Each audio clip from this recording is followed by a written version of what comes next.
Buenos días a todos y todas. Les damos la bienvenida al webinar Levantamiento de Información Cualitativa y Cuantitativa, impartida por el doctor Roberto Carballo. Él es doctor y maestro en Filosofía por la Universidad de Salamanca y Valladolid, especialista y consultor en sustentabilidad, responsabilidad social e innovación financiera, capacitador en temas dirigidos a la medición de impacto, programas e intervención comunitaria, detonación económica de zonas rurales y desarrollo de instrumentos para la procuración de recursos y posicionamiento institucional. Doctor, le damos la bienvenida y le cedo el uso de la palabra y la pantalla. Muchas gracias a todos. Ya estoy leyendo en los comentarios que me están dejando. Bienvenidos a todos, bienvenidos Carla, bienvenidos Katy, Laura, Luz, María José, bueno, bienvenidos todos, Minerva, Paulino, Pilar, Ruth, etcétera.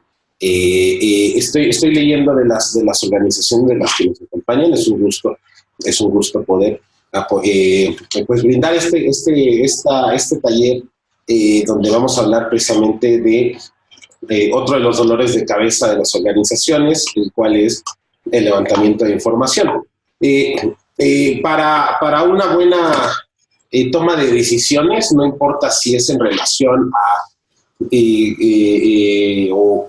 teniendo en cuenta la importancia que sería la medición de impacto, se requiere, para muchas otras decisiones se requiere también levantar información, no solamente para la medición de impacto, también se requiere conocer cómo va internamente la organización, también se requiere se requiere levantar información para identificar qué nuevas acciones tiene que llevar a cabo mi modelo de intervención.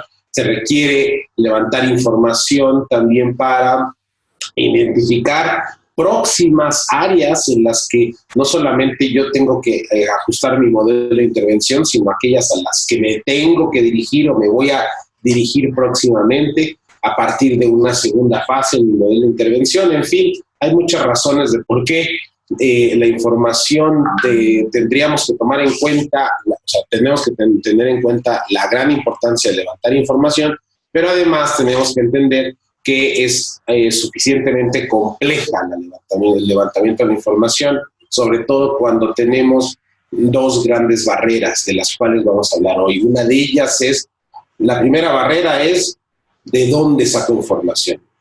¿Quién me va a dar información? ¿Quién no me va a dar información? ¿Dónde puede estar disponible esa información? La segunda barrera es ¿qué tipo de información es la que estoy levantando o estoy buscando? Curiosamente, es otro de los grandes mitos que existen acerca del tipo de información que debería levantar. Ustedes seguramente se han enfrentado en que hay este debate entre información cualitativa, información cuantitativa, y hay mucha confusión en relación con esta gran disyuntiva o este tipo de variables a las que nos hacemos referencia.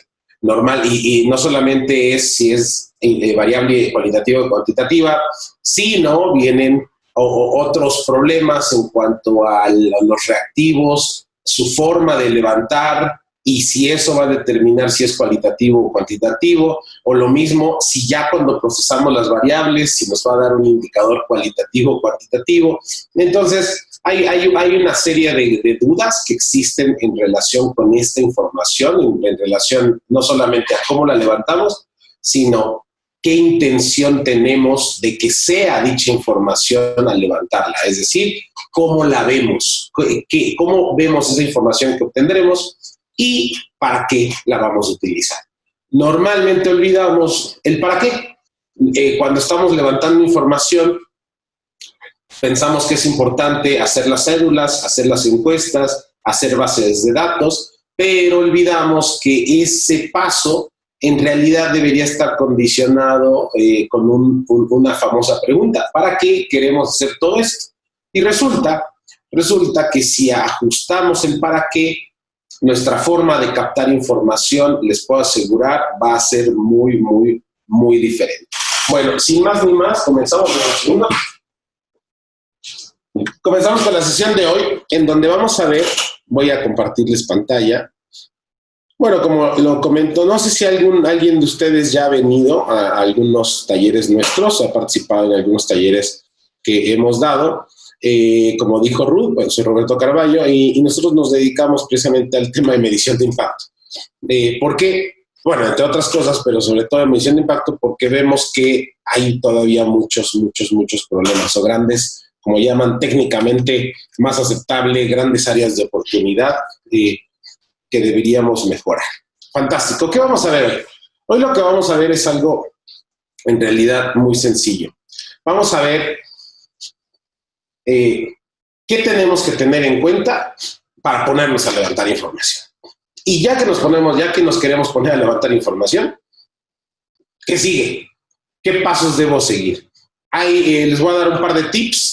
Quien asistió a la sesión pasada, bueno, no es un webinar relacionado con esto, pero hay en el webinar pasado del martes, me parece, dimos herramientas gratuitas de medición de impacto, donde, por ejemplo, vimos algunas bases de datos donde que a ustedes les puede servir muy bien para empezar a trabajar su levantamiento de información. Los vamos a ver al final si nos da un poco de tiempo.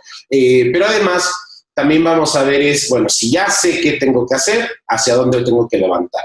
Ahora, si todavía no sé qué hacer, todavía no sé para qué voy a medir, ¿qué son los elementos que tenemos que empezar a considerar para saber si lo que voy a medir es factible, es posible o simplemente es algo que se me ocurre o algo que me pidieron y no hay forma de obtener esa información o lograr que esa información la pueda obtener de algún lugar, sea que yo la levante o sea que yo la genere? Por eso vamos a hablar, fíjense todos los temas, tipos de variables, tipos de experimentación. Evidentemente vamos a hablar de reactivos, cédulas y encuestas. Vamos a hablar de entrevistas, vamos a hablar de bases de datos. Todo esto tiene que ver en algún momento con levantamiento de información. Y todo comienza con estas dos grandes, o esta gran disyuntiva clásica en métodos de la experimentación, en donde la metodología de la experimentación, entonces, en donde deberíamos decidir si aquello que estamos haciendo es experimental o no experimental. ¿Qué significa que sea experimental y qué significa que no sea experimental? Vamos a hablar más adelante de ello, porque precisamente esto puede darnos una ayuda a definir si lo que queremos es levantar nosotros mismos la información o basarnos en bases de datos. Hay ciertos consejos, ciertos tips que nos dicen qué hacer una vez que definamos qué es lo que hacemos, o no experimental o experimental. En México le llamamos la disyuntiva realmente, o las categorías es experimental y cuasi experimental. Mientras que en inglés es muy clara la disyuntiva entre experimental y no experimental. Para decirles en pocas palabras cuál es este concepto, todo se basa en esta idea en donde, bueno, ¿qué información es aquella con la que cuento para arrancar mi proyecto, mi modelo de intervención o mi experimento? Si no hay información disponible, entonces yo tengo que generarla. Fantástico. Si yo la voy a generar y voy a comenzar, además, otra condición, si yo voy a comenzar desde cero mi intervención, mi experimento, entonces yo puedo contener o puedo generar suficiente información para poder decir, este experimento nadie más lo ha hecho, esta persona o esta cosa nunca ha experimentado lo que yo voy a hacer. Entonces puedo recabar información de ese momento cero, ese llamamos ahora grupo de control, y vamos a intervenir. Y ahora vamos a levantar información acerca de qué sucedió con ese individuo, ese actor, después de la intervención. ¿Y qué significa esto? Que en el experimento, lo que es cualquier modelo de intervención, o sea, son hipótesis, son tesis, en donde nosotros estamos planteando qué es lo que nosotros pensamos que vamos a hacer, qué son los resultados que estamos nosotros esperando, y entonces estamos midiendo qué fue el antes, qué fue el después. Véanlo con absolutamente cualquier marca, cualquier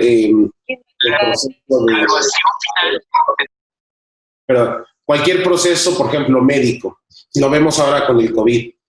Vamos a ver si realmente nuestro modelo de intervención está interviniendo de la forma en la que nosotros estamos interviniendo. Por lo tanto, necesito un montón de personas con ciertas características, vamos con ellos a aplicar vacunas a diferentes niveles y luego vamos a ver los resultados. No solamente los resultados de su eficacia de la vacuna, o sea, la eficacia de la vacuna, sino también los resultados de si algo salió mal. Hace unos años, el premio Nobel de Economía, precisamente fue, no sé si fue hace 2 años, fue en relación con la pobreza, con la medición de la pobreza y la intervención en la pobreza. Y lo que dice este año el ganador del premio Nobel fue algo muy sencillo, fue que la pobreza, realmente para intervenir la pobreza en el mundo, no hay una clave única, no hay un protocolo, un estándar único, sino son un montón de experimentos que hacemos, digamos, económicos, sociales y geográficos o demográficos. Es una serie de experimentos en los cuales nosotros planteamos cuál es la hipótesis que va a suceder, ejecutamos y vemos y medimos y vemos si obtuvimos resultados. Es decir, cuando hablamos de experimentación, no se imaginen solamente un experimento en donde está el científico bata blanca en su cuartito jugando con fórmulas químicas o jugando con químicos, sino en realidad mucho de lo que hacemos se basa en esta idea de un método científico en donde proponemos algo, si salen los resultados como nosotros esperábamos, entonces tenemos aprendizaje el cual podemos compartir con otras personas. ¿De acuerdo? Ahora, ¿cuál es lo otro? ¿O por qué hay uno que se llama no experimental o cuasi experimental? La razón es esta. ¿Qué pasaría si en vez de tener una posibilidad donde hay una persona o una situación en donde no hay intervención, nunca ha habido nada de ellos, nunca ha habido acción sobre ellos? Este es el ideal. Una intervención donde el grupo de control, vamos a hablar de ello más adelante, donde el grupo de control no ha sido intervenido.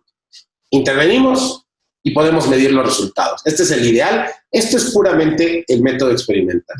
Oye, pero nosotros estamos apoyando, por ejemplo, vi que hay organizaciones como Cáritas en donde ustedes no pueden comenzar de cero.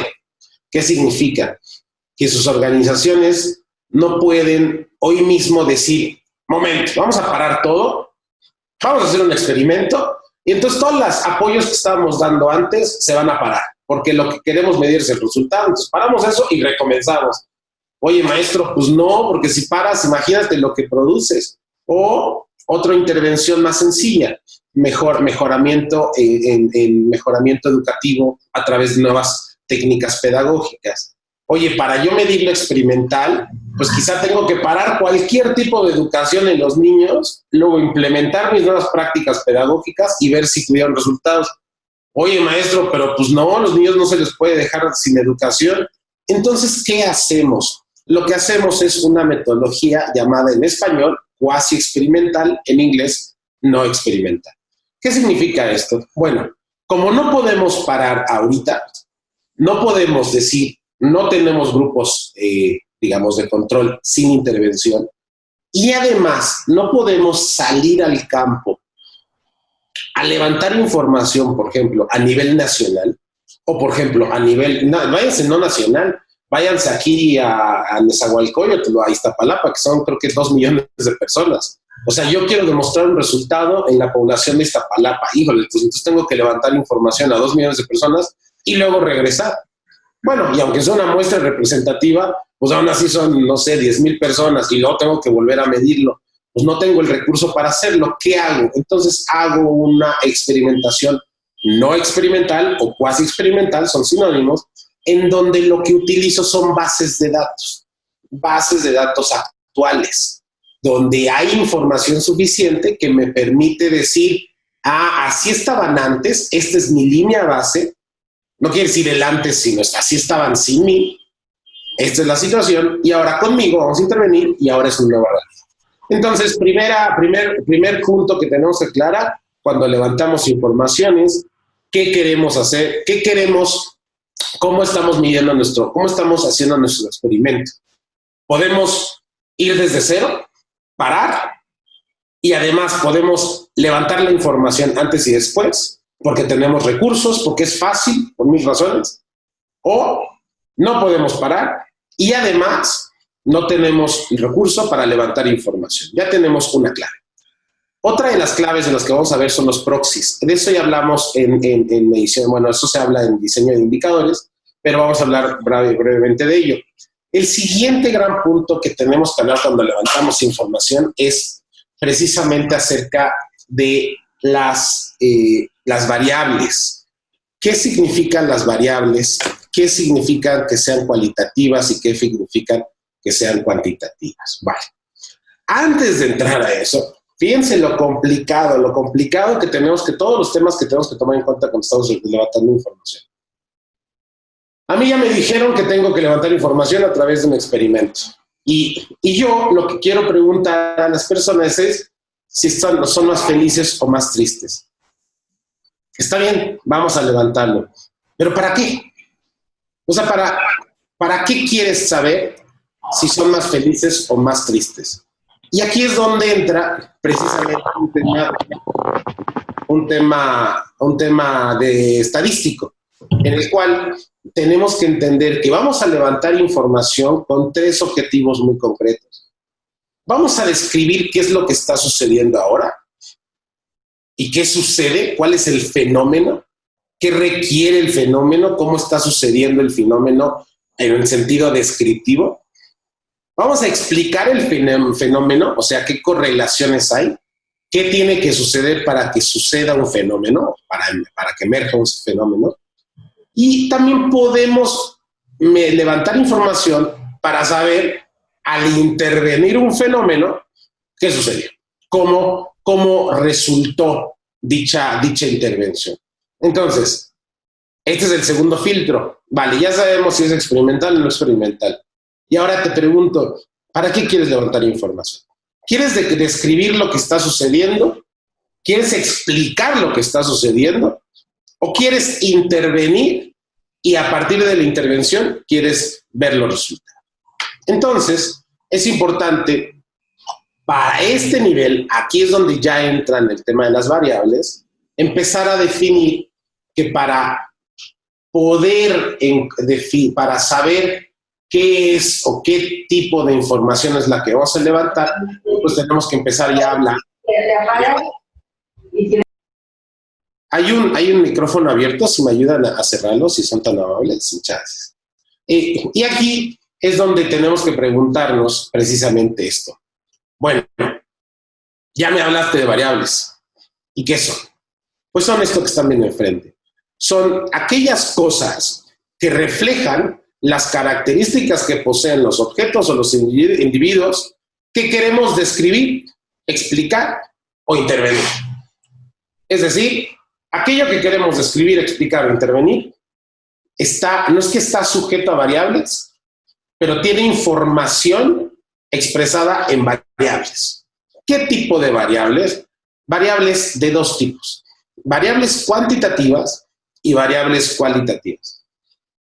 Yo les recomiendo una cosa, ahora sí que muy importante, en donde quien ha visto alguna de mis presentaciones sabe que yo pongo mucha atención en definir si algo es cualitativo y cuantitativo. Es importante aquí, quien lo haya visto y quien no, ahora lo voy a explicar, definir que hay una diferencia entre indicadores y otra cosa entre variables. Variables, como lo vimos en esta diapositiva, son precisamente las características que poseen las cosas o las personas, son características. Los indicadores son aquellos instrumentos que nos ayudan a rastrear y evaluar para tomar decisiones. Entonces, en realidad, son 2 mundos separados. Los indicadores cualitativos y cuantitativos tienen una carga, tienen una forma de dividirlo entre uno y el otro de una manera muy característica. En términos de variables, es mucho más fácil saber si uno es cualitativo y uno es cuantitativo. En términos de variables, sí nos podemos ir muy sencillo por lo que pensamos, por lo que nos dice el sentido común. Una variable cuantitativa es aquella que adopta valores numéricos. Fantástico. Una variable cualitativa es aquella que expresa cualidades, atributos, características o categorías. Cuando hablamos de variables, es muy fácil dividir entre si es números, si expresa valores numéricos o si expresa atributos. Por favor, no se confundan cuando hablamos de indicadores cualitativos e indicadores cuantitativos. Para saber que un indicador es cualitativo o cuantitativo, no está representado en si son números o cualidades, está representado en cómo se midió la información. Y precisamente ahí es donde entra la experimentación no experimental y la experimental. Ahora, dejando de lado el mundo de los indicadores, y estos son variables, es decir, características de la población, todo esto se divide en otras dos partes cada una. Bueno, las variables cuantitativas se dividen en discretas y continuas. Las variables cualitativas se dividen en nominales y ordinales. Oye, pero ¿qué diablos son las discretas y las continuas? ¿Qué diablos son las nominales y las ordinales? Bueno, las discretas, las variables cuantitativas discretas son estas. Son aquellas que se pueden asumir un número contable de valores. ¿Qué diablos significa esto? Un ejemplo muy sencillo y de hecho nos vamos a ir acá. Cuando ustedes tienen variables discretas, significa, en términos muy sencillos, aquellas cosas que deben de estar separadas por algo. ¿Qué significa separadas? Que no pueden ser infinitas o no pueden ser divididas al infinito. ¿Qué significa esto? Número de personas. ¿Cuántas personas vienen a tu intervención? 45 beneficiarios. ¿Es una variable continua o discreta? Es discreta por una sencilla razón. Una persona es indivisible. Es decir, no podemos decir tres personas y medio vinieron a nuestra intervención. Claro, si hablamos de promedios es otra cosa. Pero si decimos algo variable contable, estamos hablando por ejemplo, número de personas, número de talleres, número de horas. Son variables en las cuales está discreto, hay saltos de uno al otro, del otro al otro, al tercero. A diferencia de las variables continuas. Las continuas, pues casi puede ser infinito. Un ejemplo, la edad, y aquí me van a decir, no, pero es que la edad también es contable. O sea, yo tengo 39 años, pues ahí está, tengo 39 años, pasé de los 38 a los 39, hay una pequeña diferencia. Yo ahorita tengo 39 años con, a ver si hago bien la matemática, con 4 meses, con algo así como 4 días, 6 horas, 8 minutos, 34 segundos, 20 microsegundos, con un nanosegundo, y así me puedo ir al infinito. O sea, es posible que mi variable se pueda dividir entre lo que yo quiera. Y es también, o al revés, que se pueda extender. Es decir, no hay saltos específicos donde no pueda haber división, sino en continuos, es corrido. Ahora, de las variables cualitativas hay de dos tipos. Aquellas que presentan modalidades no numéricas, fantástico, cualitativas. Pero ¿por qué son nominales? Nominales por algo muy sencillo, porque no llevan un orden, sino son nombradas. ¿Qué significa esto?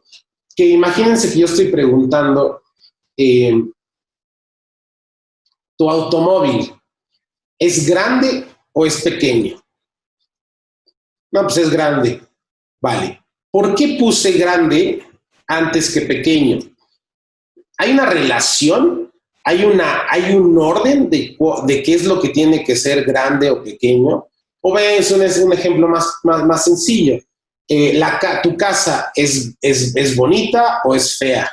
Pues no hay una relación directamente, evidentemente son contraposiciones, pero no estoy poniendo grados, no estoy poniendo nada que me diga menos bonita, un poquito bonita, muy bonita, extremadamente bonita, sino lo que estoy dando es, sin un orden, estoy poniendo variables. Claro, cuando tenemos dos, pues decimos, claro, es de uno al otro, hay un salto, hay un poquito de un proceso, ¿cómo le llamamos? Gradual. Pero si yo te digo, ¿qué prefieres? ¿El pastel, los tacos al pastor, la pizza o un Ferrari?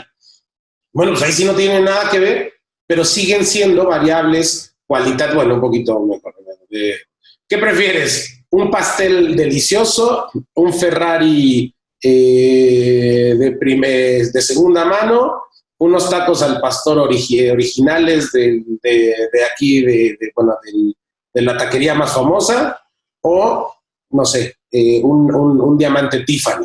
Bueno, pues son cualidades, son atributos, pero no tienen un orden. Ahora, los ordinales es todo lo opuesto. Es aquello que sí tiene un orden, y eso es lo que ustedes se van a encontrar. Muy importante, nada importante, poco importante. Nada satisfecho, que a mí se me hace horrible la variable satisfecho, pero bueno, a lo mejor vamos a poner otro. Nada relevante, poco relevante, muy relevante. ¿Qué tan importante es para ti este proyecto? Dame del 1 al 5. Y ahí es donde, por ejemplo, ya empezamos a tener variables cualitativas ordinales. Ahora, teniendo esto, hay otro punto que tenemos que entender. Pensamos que las cosas son cualitativas o son cuantitativas. En realidad hay un término medio.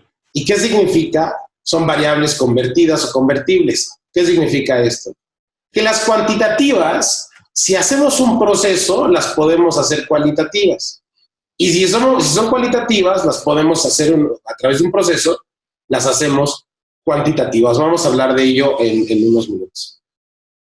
Teniendo ya las variables, ahora sí, vamos a meterle un proceso estadístico y con eso vamos a tener una descripción del fenómeno, una explicación del fenómeno o un resultado del fenómeno intervenido. Había una pregunta, voy a parar 2 segundos, nada más para ver si esa pregunta, si la puedo responder. Es que no podía verla. Ahí está. Perfecto. Listo, bueno, bienvenido. Muchas gracias por estar acá. Es que no, por alguna razón no me deja ver el chat cuando estoy presentando. Entonces, pero veo que se flashea. Entonces, si hay una pregunta, con mucho gusto me interrumpen o con mucho gusto me mandan chats y las puedo. Listo. Ya vimos por qué necesitamos variables y ya vimos para qué necesitamos variables. Y ahora, ¿cómo las genero? O sea, ¿cómo diablos sé qué tengo que hacer? Y aquí todo se resume, todo el levantamiento de información se resume en estas 2 grandes cosas que tenemos que hacer. O yo genero los datos de fuentes propias, o sea, yo levanto la información físicamente, no físicamente la información, sino yo hago las encuestas, hago los reactivos, hago una investigación de campo mía, o utilizo investigación de otras personas. Tan sencillo. Utilizo bases de datos. Cuando hacemos cualquiera de los dos, tenemos que entender, yo creo que la clave del levantamiento de información y de generación de bases de datos se llama la granularidad. ¿Y qué es la granularidad? Ahora sí que los granitos, hasta en dónde se dividen aquellos granitos de información y hasta dónde se pueden dividir. ¿Qué significa esto? Imagínense que ustedes tienen una base de datos a nivel estatal.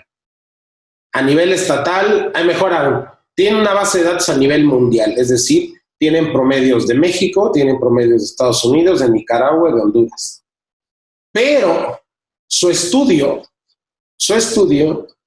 lo hacen en Ecatepec. Y Ecatepec en realidad no se ajusta al promedio de México. Ecatepec tiene en esta intervención tiene su lógica muy alejada del promedio de México y nosotros lo sabemos. O sea, nosotros sabemos que, por ejemplo, en promedio, no sé, estoy hablando en absurdo, por ejemplo, ahorita estoy haciendo un tema en Tláhuac. En Tláhuac, el acceso a agua per cápita, voy a inventarme un número, es de 2 metros cúbicos de agua. Mientras que el promedio en México es de 5, de México en el país. Entonces, yo hago mi intervención y resulta que levanto información a nivel Tláhuac. Y yo digo que gracias a mi intervención, yo he logrado incrementar un 50% los metros cúbicos de agua disponibles a las personas. Es decir, antes estaban en 2 metros. Gracias a mi intervención, yo le estoy generando 3 metros. Pero a nivel país, en realidad, el promedio es 5 metros cúbicos de agua. ¿Qué información es la que debo utilizar? Pues resulta que si yo estoy comenzando desde cero y estoy tomando una información de granularidad a nivel nacional y no estoy tomando en cuenta los 2 metros cúbicos de Tláhuac, sino estoy tomando el promedio nacional, mi intervención va a resultar que es mucho menos exitosa de lo que es en realidad. Es decir, si yo estoy tomando un nivel promedio nacional que me dice que son 5 y yo, gracias a mi intervención, genero 3, pues quiere decir que estoy yo en realidad haciendo algo mal, que están perdiendo agua los vecinos de Tláhuac gracias a la intervención dicha. Entonces, ¿qué es donde quebró mi descripción o mis resultados de la intervención del fenómeno? Pues resulta que la granularidad, porque el promedio nacional no satisface las condiciones y requisitos que yo necesito para medir mi intervención. Resulta que mi intervención la necesitaba con datos a nivel alcaldía o a nivel municipio. Si hubiera tenido datos a mi nivel municipal, ya hubiera tenido una sintonía en mi intervención. No hay 340. ¿Cuál es la? Creo que hay un micrófono prendido, me parece, si me pueden apoyar apagándolo, por favor. Entonces, ¿cuál es la granularidad que es la que yo necesito? Olvídense que hay un estándar, que esta es la mejor y esta es la mala. Lo que tenemos que hacer es tener total sintonía entre lo que nosotros estamos midiendo, lo que estamos generando y lo que estamos plasmando en nuestras bases de datos. Los promedios nacionales muchas veces son válidos, pero son válidos sobre todo porque hay veces que no tenemos otro dato. Y si no tenemos otro dato y no tenemos forma de levantar la información, entonces utilizamos ese dato. Normalmente en México, a nivel nacional, o sea, estatal, en todo el país, la granularidad de información casi siempre es estatal. ¿Qué significa? Que es muy raro encontrar, no es muy raro, es raro, encontrar información que no esté ajustada a un estado o a una entidad federativa. Es muy raro no encontrar un dato relacionado con un estado, Jalisco, Colima, Nuevo León. Claro, quisiéramos que todo estuviera a nivel municipal, a nosotros nos daría mucha ayuda, pero muchas veces la información no tiene esa granularidad a nivel municipal. Casi siempre la tiene en México, sobre todo a nivel estatal. ¿Podemos utilizar los datos estatales para intervenciones mías?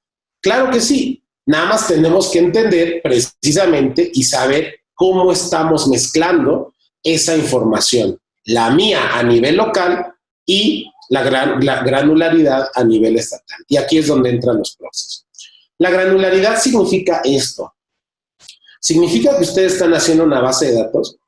No importa, no estamos hablando las columnas. Si se van a ver, si las ven, por ejemplo, tasas de deserción de hombres, mujeres totales. Tasa de deserción secundaria, hombres, mujeres total.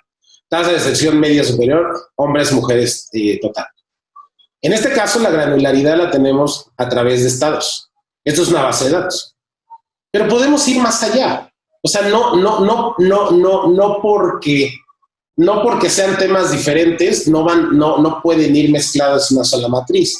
Aquí la granularidad es la misma, es estatal, pero si se fijan, estamos poniendo en una sola matriz factores educativos, factores vitales, valores como trabajo en equipo, trabajo en grupo, confianza en la ley, confianza en las personas, solidaridad.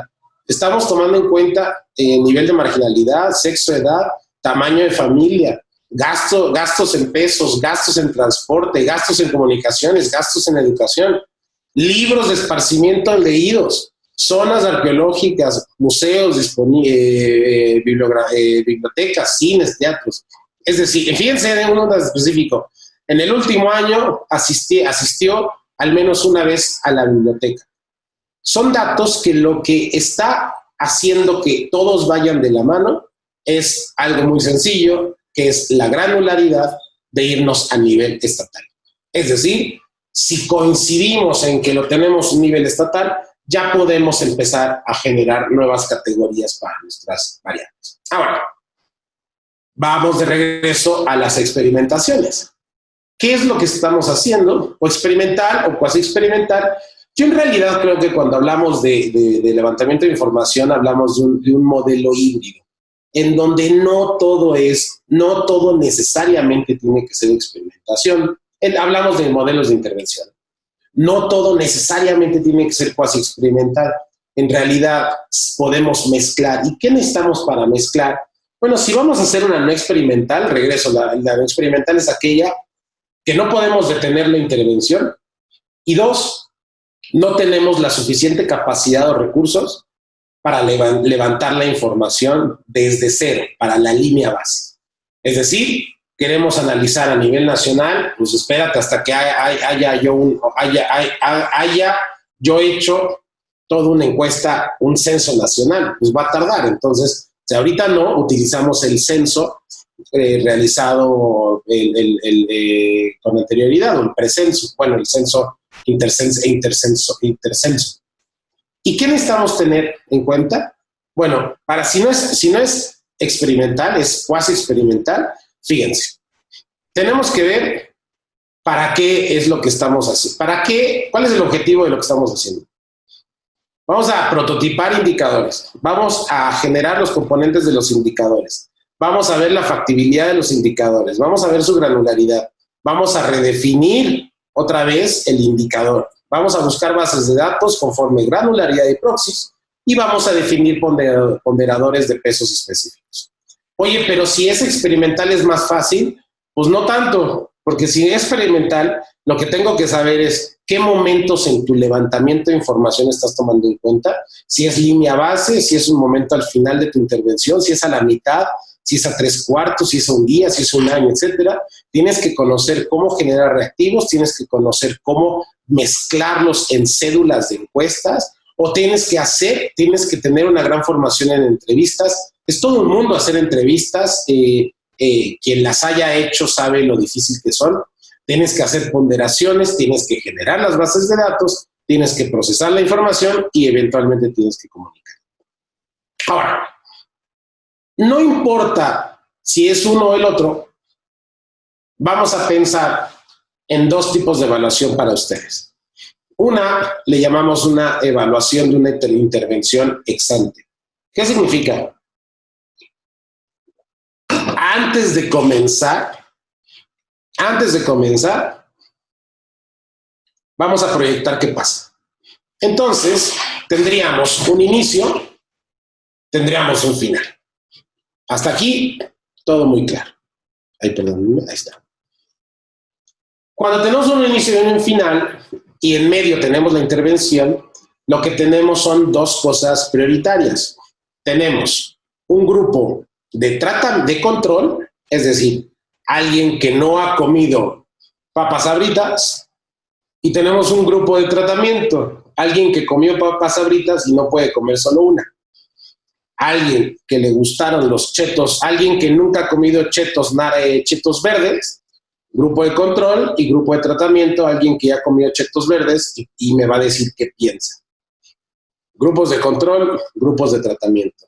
Alguien que nunca ha recibido una beca mía, alguien que nunca ha recibido una terapia psicológica mía, alguien que nunca ha venido a uno de mis talleres, alguien que nunca haya hecho aquello que lo que yo estoy interviniendo. Alguien que nunca ha recibido una despensa, alguien que nunca ha recibido apoyo de una institución en términos de seguridad privada, o sea, seguridad individual, etc. Ahora,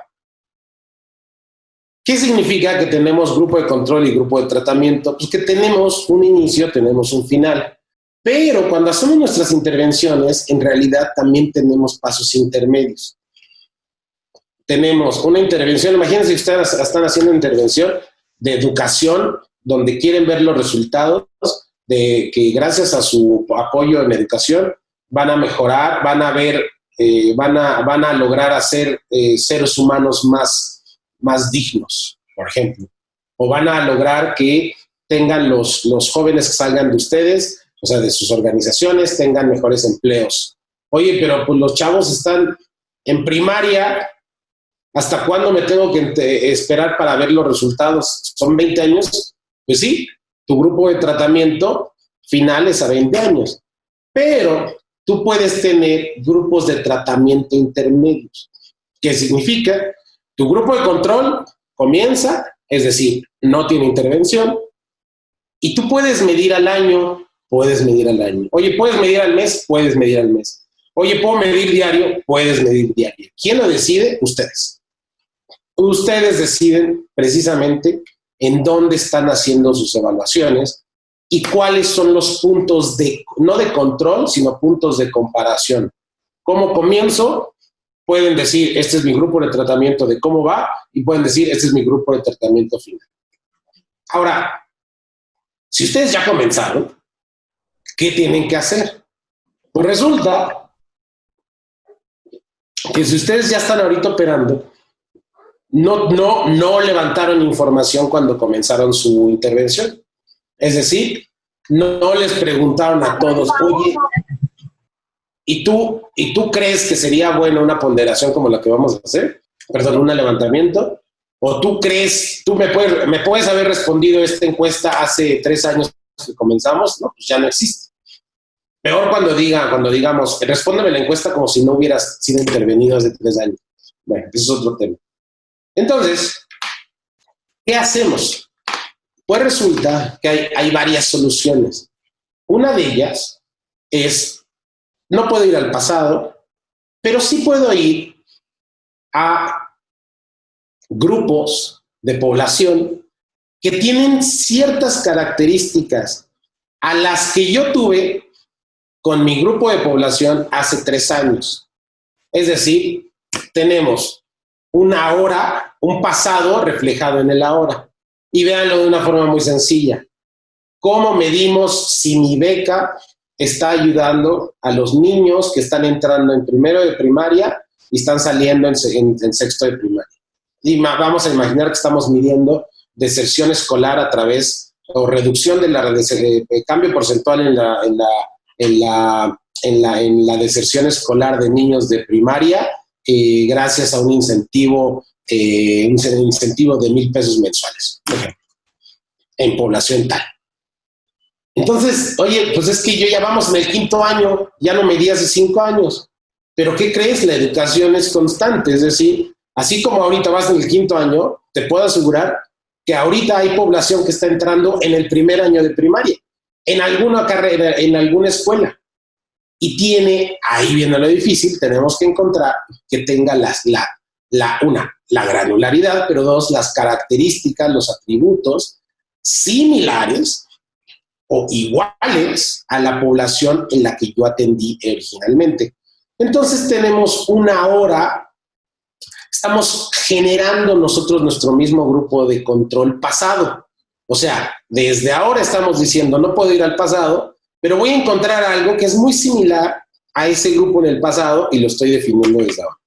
Por lo tanto, lo que tendríamos es que al día de hoy tenemos beneficiarios y tenemos al mismo tiempo, como grupo de control, personas con características similares a los beneficiarios antes de haber sido intervenidos.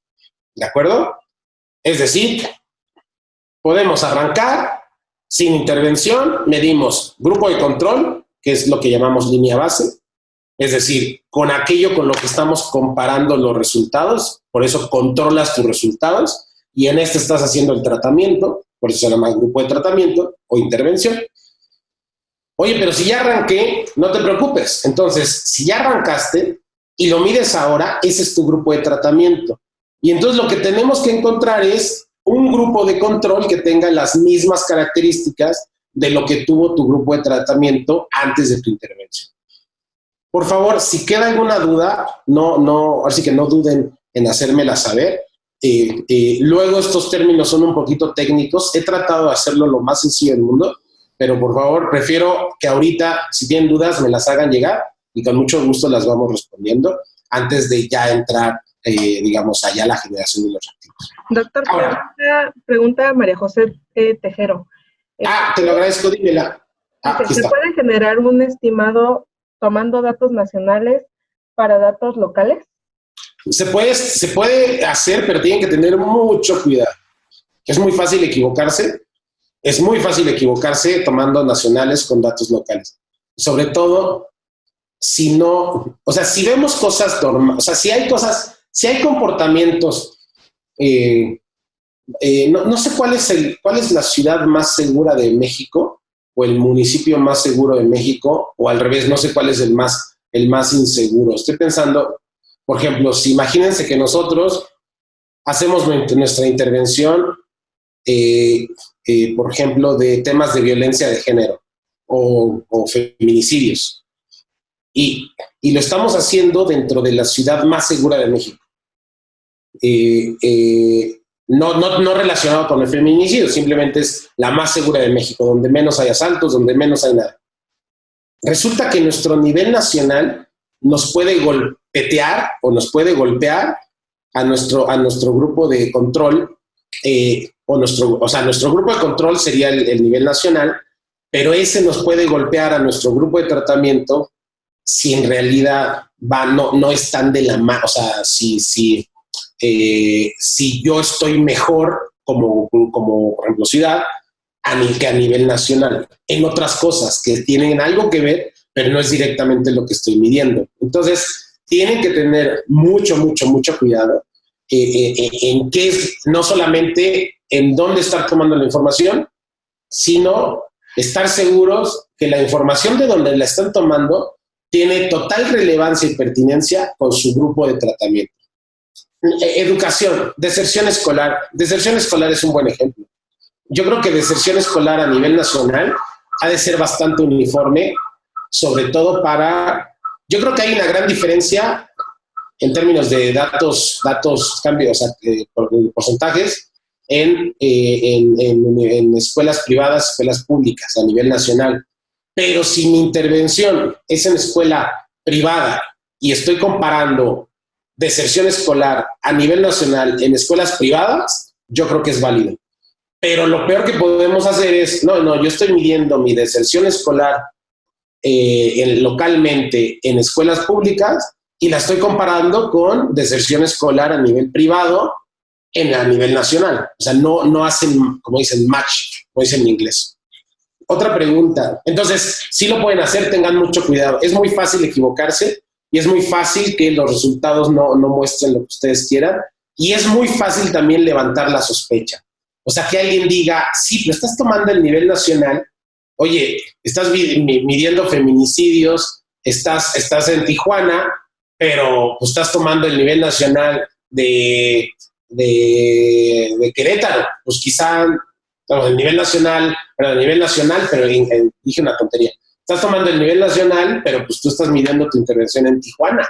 Pues quizá no, quizá deberías tomar niveles de Tijuana en ese tema. Minerva, el grupo de control puede ser el grupo de tratamiento, por ejemplo, el hacer un pre y un post de la intervención. Discúlpenme si no lo dejé claro, eso es absolutamente importante. El grupo de control, cuando estamos haciendo, y voy a regresar unas 2 diapositivas, acá, cuando hacemos una intervención ex ante, nuestro grupo de control puede ser, y muy probable, sea el mismo que el grupo de tratamiento. Lo que estamos midiendo es 2 cosas, 2 momentos. Nuestro mismo grupo, nuestra población de 1,000 personas, la estamos midiendo aquí y luego la estamos midiendo aquí, pero es la misma población. Cuando no podemos tener la misma población, dado que ya pasó el tiempo, entonces lo que hacemos es, mira, este es mi grupo de control y ahora, como tú ya no puedes irte atrás en el tiempo, entonces vamos a tomar otra población que se parece mucho a ti, la tomo, y ahora vamos a simular, o vamos a decir, es que esta interpoblación nueva no está intervenida. Entonces son dos grupos de población totalmente diferentes, pero que estamos midiendo las dos cosas. Estamos midiendo el antes y el después. ¿Qué tan diferentes pueden ser? Pueden ser en tiempo y pueden ser en espacio. Hay un problema si ustedes quieren hacer algo muy específico, y esto lo pueden ver, por ejemplo, en temas temas de pobreza, donde estamos tomando información de Bangladesh, de la ONU que generó en Bangladesh, y las queremos forzar y traer a México, y decimos, pues es que son internacionales, sí, pero las condiciones allá son diferentes, y otra persona le puede decir, pero entonces no las podemos utilizar. Pues sí las podemos utilizar, pero tenemos que ser muy cuidadosos y entonces tendríamos que encontrar, para realmente ser verídicos, una población en México con características similares a la población aquella a que se hace referencia en Bangladesh. Entonces tenemos que tener esa sintonía entre lo que queremos, la población que tenemos tenemos ahora, nuestro grupo de control, nuestro grupo de tratamiento, a través de los indicadores y la información que tenemos. Perfecto. Entonces, seguimos. Si hay otra pregunta, con mucho gusto. Si quedó claro bien, si no, con mucho gusto lo repito, o lo repito de una forma más clara. Entonces, otra vez, regresamos. ¿Y cómo levanto la información? Si somos grupo de control, es decir, una evaluación ex ante, antes de comenzar, pues les puedo preguntar por ese triangulito, se llama delta. Entonces, es un cambio porcentual. Yo les puedo preguntar, ¿en qué cambió, por ejemplo, gracias a tu percepción, en qué cambiaste? O te puedo preguntar, si yo no hubiera hecho nada, ¿qué habría pasado? Por lo tanto, veo la diferencia entre yo no haber hecho nada y yo haber hecho algo. O simplemente mido qué sucedió en mi grupo de tratamiento. Evidentemente, en este caso sería la misma población. Ahora, si es una evaluación ex post, entonces es un poquito diferente, pero en realidad va de la mano. Tengo a mi derecha mi población intervenida, y ahora, primer paso, tengo que buscar a mi población no intervenida. Y ahora, a mi población no intervenida, les hago las mismas preguntas. Oye, ¿tú crees? O sea, hago las preguntas en reversa. No quiere decir que les voy a preguntar, ¿tú crees que sería mejor haber hecho esto? Sino a las preguntas que yo le haría a mi población ya intervenida, se las hago a mi población no intervenida y la mido con mi población intervenida, la misma pregunta en cambios de percepción, y resulta que va a haber muchas diferencias. ¿Qué significa? Para ti es importante tener un celular de gama alta. Vamos a poner otra más fácil. ¿Crees que eres feliz? Si le preguntamos a nuestra población intervenida, pues puede ser que todos nos respondan que sí, puede ser que muchos nos respondan que sí, puede ser que pocos nos respondan que sí. Pero la misma pregunta se la podemos hacer a la población no intervenida. Oye, ¿tú crees que eres feliz? Oye, pues va a ver sus respuestas. Entonces, lo que va a dar sus respuestas, lo que tenemos que ver es a la que está intervenida, a la que no está intervenida, si hay diferencias. ¿Cuál es el problema cuando las preguntas son demasiado abiertas? Pues resulta que puede ser que el resultado nos falle. Nos pasó con un caso en donde se le estaba preguntando si los padres veían bien a sus hijos. O sea, si veían que tenían problemas sus hijos. Y conforme iba pasando la intervención, los padres iban viendo que los hijos tenían más y más problemas. Y si solamente medimos percepción en problemas, lo que nos damos cuenta es que la intervención estaba haciendo un caos. Oye, pero espérate, ¿cómo y aquí es donde viene la intervención, la interpretación, ¿cómo puede ser que los padres, sabiendo que los niños están mejor, es decir, midiendo que los niños tienen una mejoría, ¿cómo puede ser que los padres vean que los niños tienen más problemas? Pues muy fácil, porque si les preguntamos también su nivel de información o de procesamiento de información acerca de la enfermedad o del síndrome, resulta que ese también se amplía. Es decir, más información va de la mano con más problemas. Menos información va de la mano con saber o pensar que el niño está todo bien. Y entonces tendríamos en ese caso, para tener el dato correcto, no hacer 2 preguntas, sino hacer 3. Tu niño está bien, tu niño está contento, segunda pregunta, tu niño presenta más problemas, y tercera pregunta, ¿qué otros problemas nuevos conoces que no conocías antes? ¿Qué tal? Muy buenos días, Luis Alberto Martínez. Creo que hay 2 personas de Fondo para la Paz. Me parece, creo que está también Paulino, les mando muchos saludos. Bueno, entonces, ahora regresamos ya y vamos a levantar información. Si ustedes quieren hacer instrumentos para levantar información, se divide de 2 sopas y van a ver que es casi igual. Si son cualitativos, hacen una entrevista, una encuesta, un focus group, unas pruebas y unas bases de datos. Pero si es cuantitativo, es igual. Hacen una encuesta, una entrevista, pruebas de datos, pruebas y bases de datos.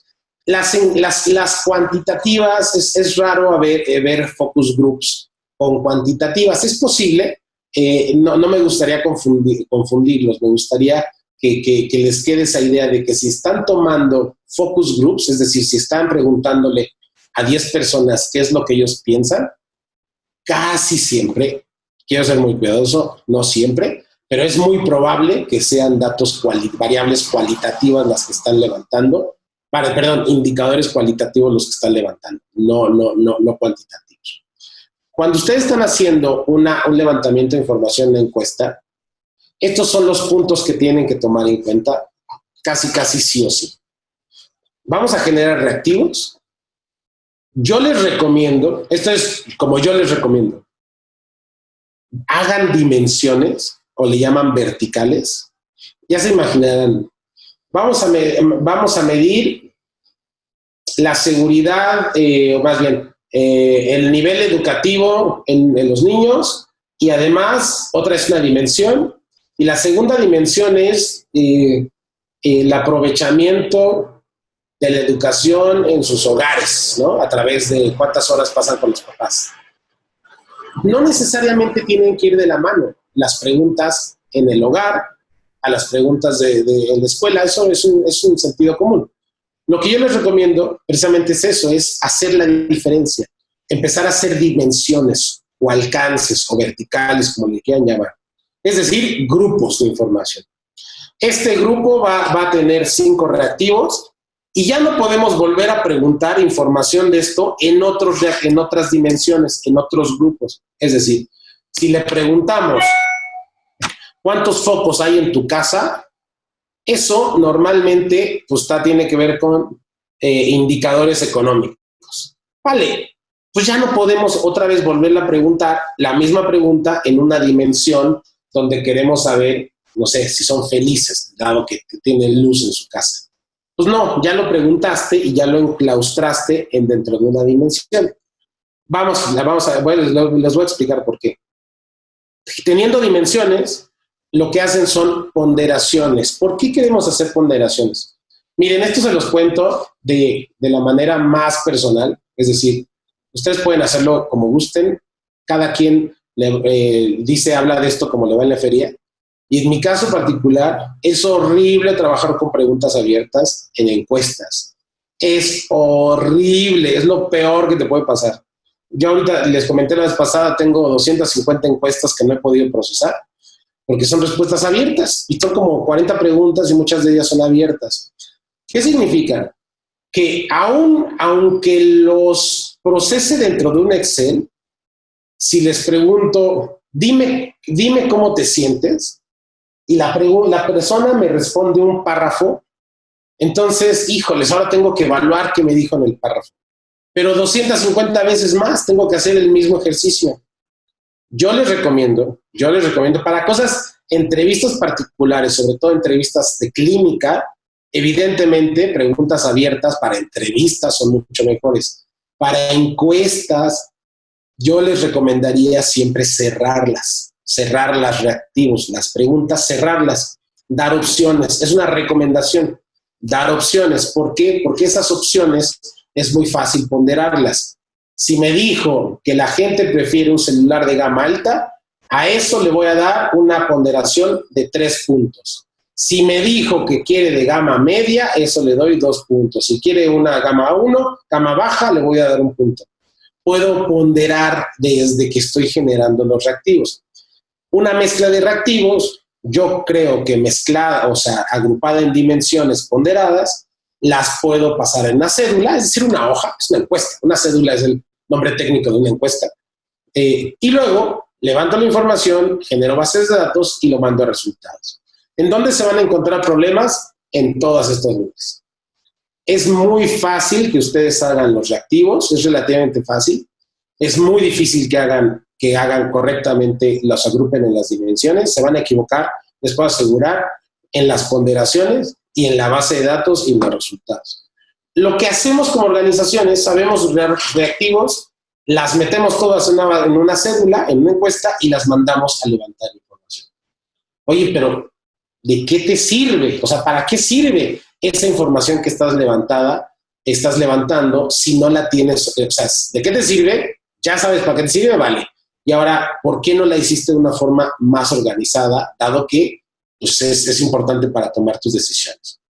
Ahora, cuando hacemos una entrevista, es algo más o menos similar. Hacemos reactivos, normalmente son preguntas abiertas, hacemos una cédula, y es después de la cédula, fíjense la diferencia.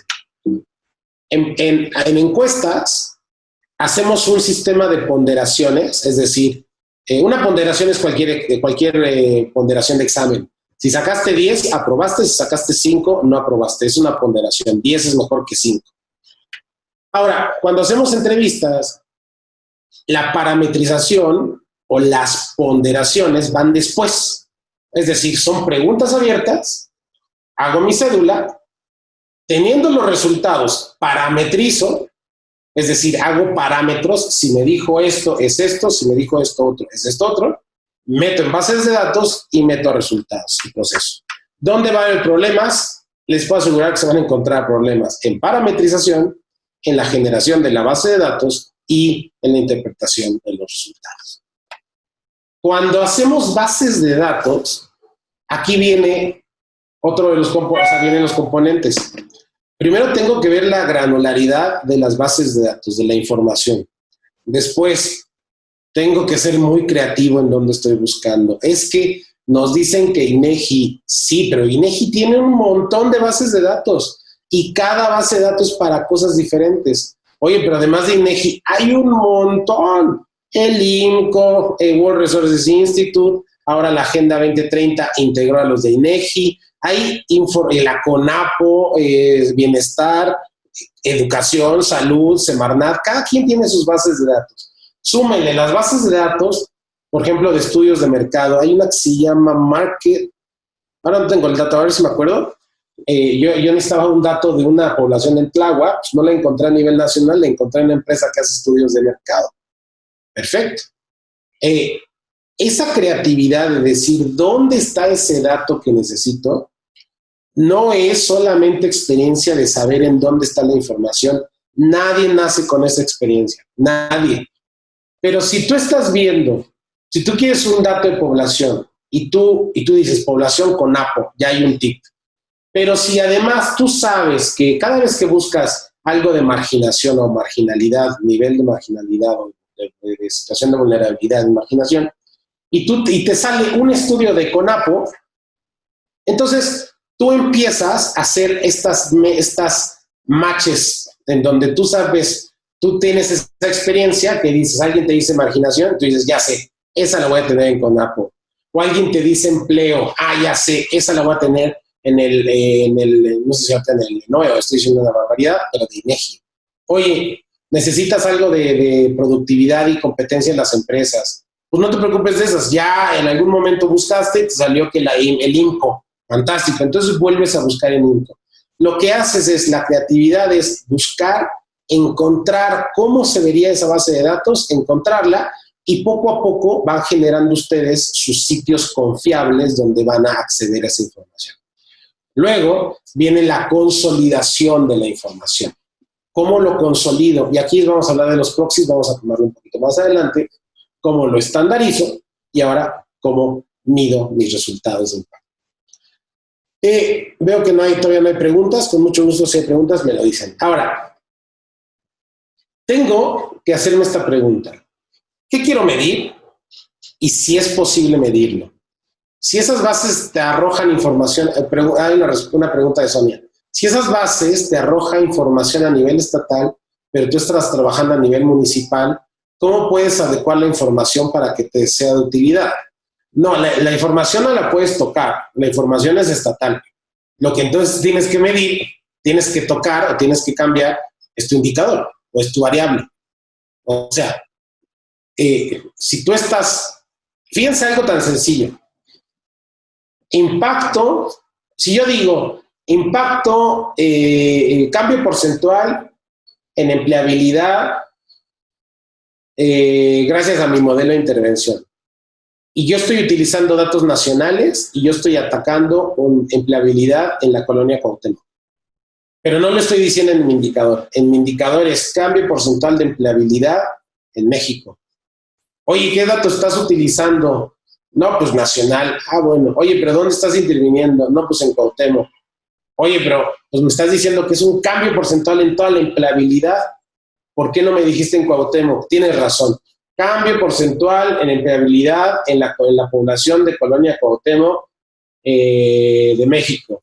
Oye, ¿pero es a todos? ¿Hombres, mujeres y todas las edades? Bueno, no. Los que vienen a mi curso son de 18 a 22 años. Entonces, cambio de empleabilidad en la Colonia Cuauhtémoc en población de 18 a 22 años, hombres y mujeres de México.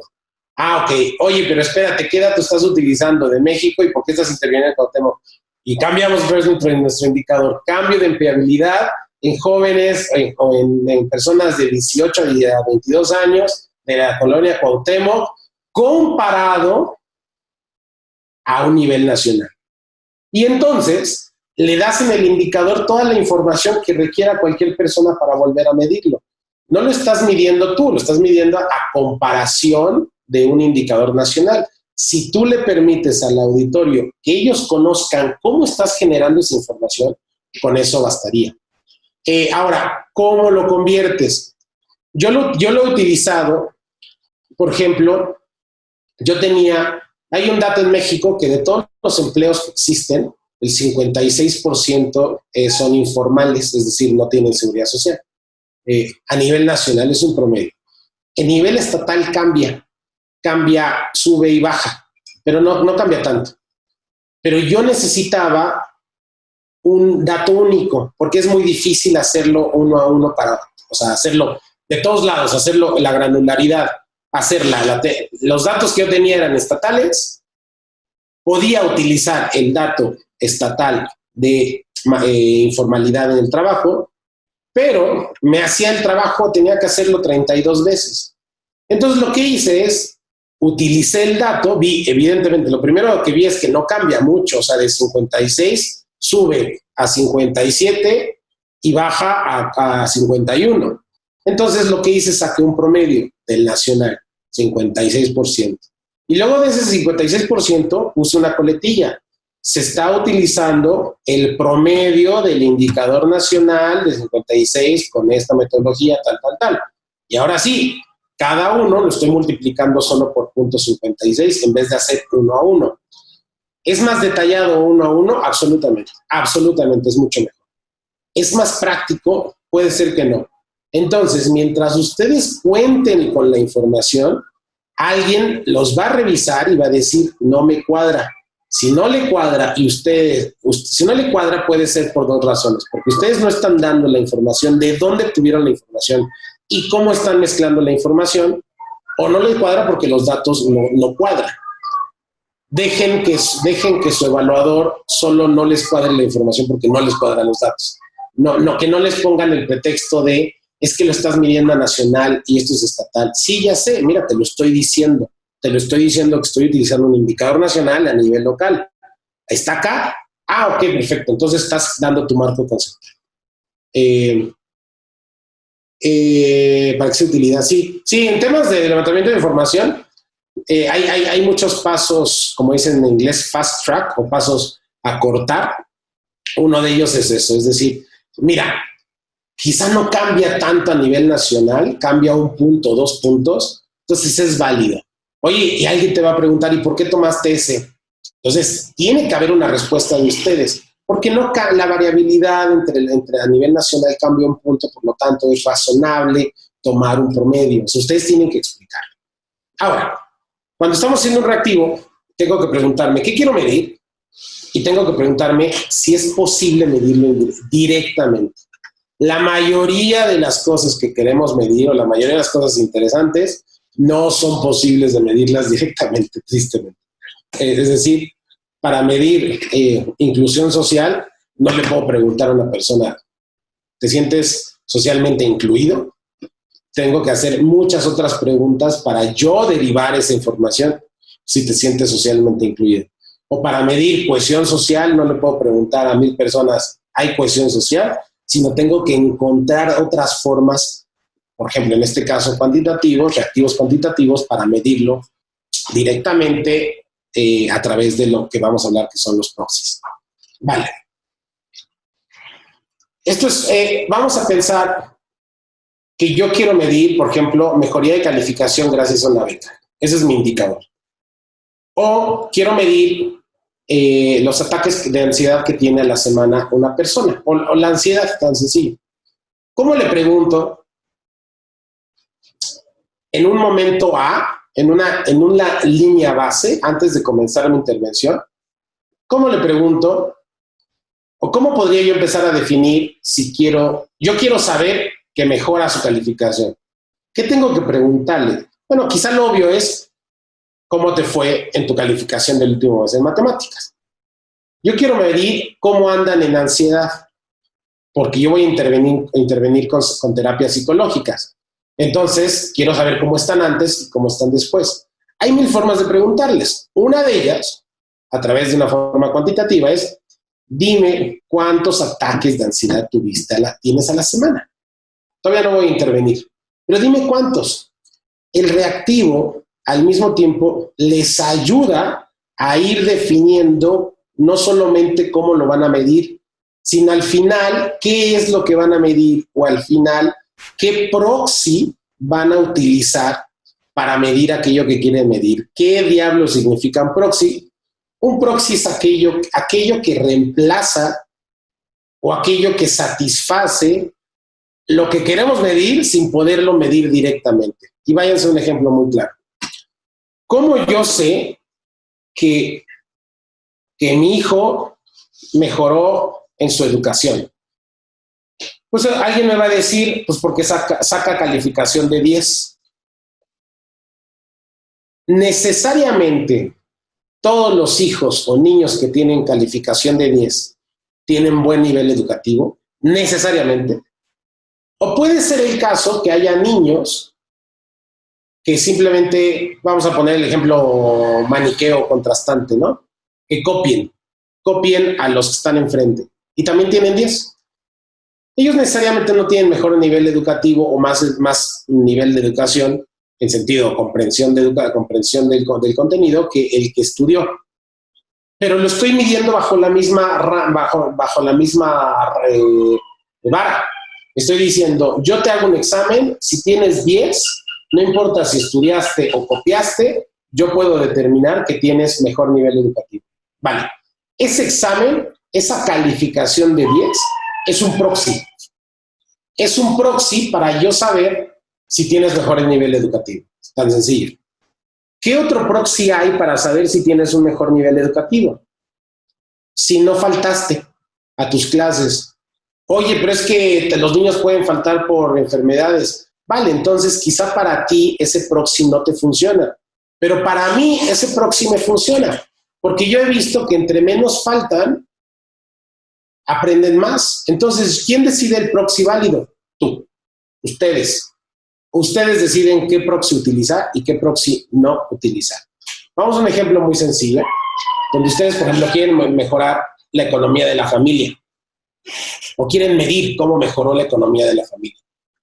Hay muchas formas de hacerlo. Una de ellas es, pues yo te mido el número de televisiones o focos que hay en tu casa, o yo te mido el incremento en tus ahorros. ¿Cuál de los dos es válido? No importa, los dos son proxies. Y los dos son proxies válidos. ¿Pueden estar mezclados? Sí. ¿Puedes tener varios proxies en tu indicador? Sí. Ahora, ¿qué voy a levantar ¿cómo voy a levantar información? Más bien, ¿qué tipo de reactivo es el que voy a levantar? Son dos cosas diferentes. No es lo mismo preguntarle ¿cuánto ahorras? A cuántas televisiones tienes en tu casa. ¿Por qué? Porque la información alguien puede sentirse muy cómodo diciendo tengo 2 televisiones en casa, pero alguien, por ejemplo en México, si le haces la misma pregunta y lo estás haciendo en el Zócalo con 100 personas alrededor, quizá no se sienta tan cómoda diciendo yo tengo ahorrado de 200 millones de pesos. Oye, pues quizá ahí te asaltan o te secuestran. Entonces, es importante, además, fíjense lo complejo que es levantar información. No solamente es el reactivo, ¿en dónde es el reactivo? Y ese reactivo, ¿en dónde? También tienes que considerar que para haber llegado ahí tienes que haber utilizado el proxy correcto. No quiere decir que el correcto sea uno válido para todos. El proxy correcto significa aquel que a ti te va a generar la información que más te sea pertinente y que realmente pueda sacarle mayor utilización. Vamos a hacer esta tablita muy sencilla. Yo quiero medir una mejoría en economía familiar. ¿Qué quiero medir? Eso. Lo voy a medir a través de un cambio porcentual en el ahorro al mes. Es decir, yo estoy asumiendo que aquellas personas que ahorran mejoran su economía familiar. Y ese es un proxy. Entonces les voy a preguntar cuánto ahorras en promedio al mes. Vale, ya tengo para qué quiero medir y cómo lo voy a medir. Pero la gran pregunta es, ustedes van a decir, ¿y por qué? ¿De dónde está sacando que el ahorro tiene que ver con la mejoría de la economía familiar? ¿Quién se lo inventó? Pues yo puedo decir, hay de dos sopas la respuesta. Una es, yo creo que es así, tan sencillo. Yo siento que el ahorro es el resultado de lograr satisfacer las necesidades básicas. Oye, ¿tú eres economista? No. Oye, ¿tienes tu premio Nobel? No. ¿Tienes tu estudio? No. Yo creo que es así. Y ese es mi proxy. Y punto. O sea, ya con eso, con que tú digas, este es mi proxy, como dicen, ya conquisté Marte, ¿no? Esa es una forma de hacerlo. Hay otra forma donde yo puedo decir, mira, yo creo que las personas que ahorran pueden hacer frente a riesgos financieros, con lo cual se genera bienestar familiar. ¿Quién te lo dijo? ¿Cómo lo crees? Bueno, pues mira, yo le pregunté a mis 30 beneficiarios si ellos creen que es mejor tener ahorro o peor tener ahorro. Y luego les pregunté para qué usarían sus ahorros. Y luego les pregunté si dentro de las 5 categorías de para qué utilizarían sus ahorros, temas de salud, temas de diversión, temas de tecnología o temas de educación, esas son las categorías. Y luego les pregunté en cuál creen que es el más relevante. Y resulta que a través de mi encuesta de 30 personas, me dijeron que ellos creen que utilizar los ahorros para hacer frentes a riesgos financieros es mejor. Y luego la última pregunta. ¿Y tú crees que el bienestar familiar tiene que ver con tener menos problemas? Sí, pues ya tenemos. Con lo cual se genera bienestar familiar. ¿De dónde saqué la información? De una encuesta que yo hice para yo ir generando mi propio proxy. Claro, el proxy no me lo puedo inventar, es dependiendo de esos resultados de esa pequeña encuesta. pero es un proxy 2, es un otro tipo.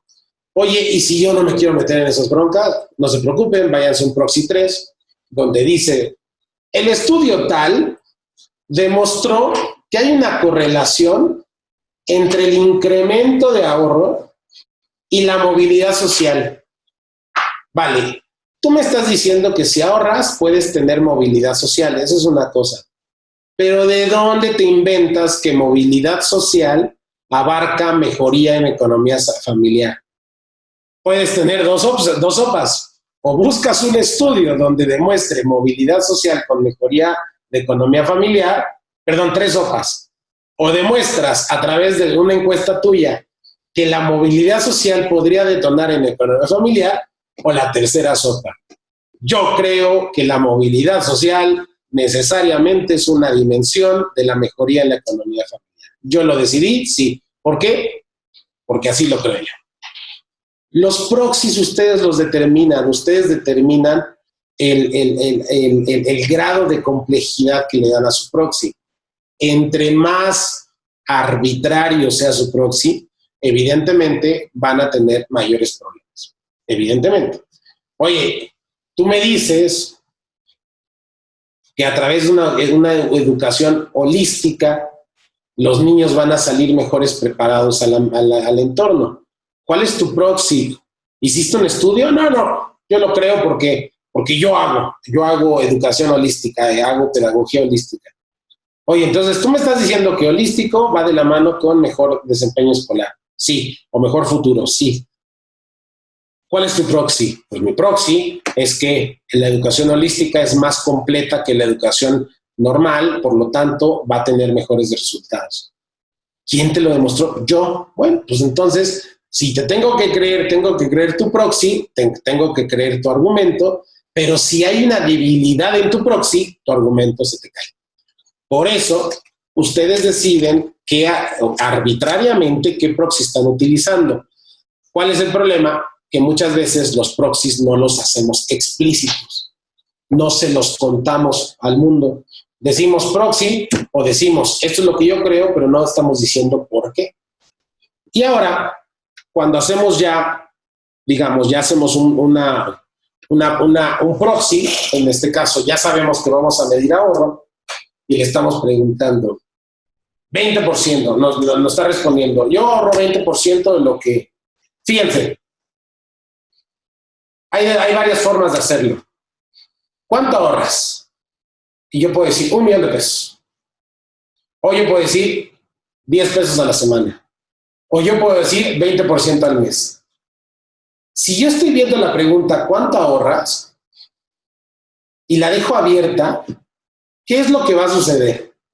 Resulta que el estudio X demostró que hay una correlación en el incremento de ahorro y la movilidad social, pero también demostró que a partir de un 20% de ahorro puede ser algo positivo hacia la movilidad social. No solamente un incremento, sino si lograste un 20% de ahorro de tu sueldo mensual o tu sueldo, puedes lograr una movilidad social, dice el estudio.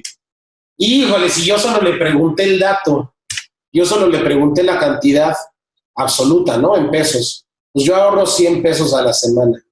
Oye, pero ¿de cuánto? ¿Cuánto ganas? ¿200, 300, 1,000? O sea, ¿cuánto es el porcentaje? Porque maldita fue la hora en donde decidí que el proxy era el del estudio X que demostró que era una correlación, porque ellos me están pidiendo 20%, me están pidiendo el dato en porcentaje y yo se los pregunté en número absoluto. Y entonces aquí es donde ustedes pueden ver que va de la mano el reactivo con el proxy, con lo que quiero demostrar. Levantamiento de información no es solamente voy a sacar encuestas y voy a preguntar lo que creo que va a ser, lo que creo que es interesante, sino yo tengo que levantar información que me va a ser útil para lo que yo quiero demostrar. Ahora, cuando hacemos ponderaciones, imagínense que lo previmos y sí le estamos preguntando 20%, es decir, una tasa. ¿Cuánto ahorras en promedio al mes de tu sueldo total? y podemos extender la pregunta, antes de impuestos. Ya está, tenemos un reactivo muy completo, 20%. Podemos poner un rango entre 1 y 10%, entre 10 y 20%, entre 20 y 50%, ustedes lo deciden. Pero ahora viene lo segundo. Yo también tengo que hacer ponderaciones, y voy a hacer ponderaciones porque me van a facilitar mucho la vida. Si yo le digo, ¿es mejor ahorrar más del 20% o es mejor un ahorro más allá del 20%? En este caso dice, si yo ahorro más del 20%, si mi ahorro es mayor del 20%, entonces esto es un caso, es una matemática, voy a tener un 10%. Pero si mi ahorro es menor de un 90%, voy a tener un 90%. ¿Qué significa este 10% y este 90%? Lo que significa es que ustedes ponen las reglas de cómo van a ponderar.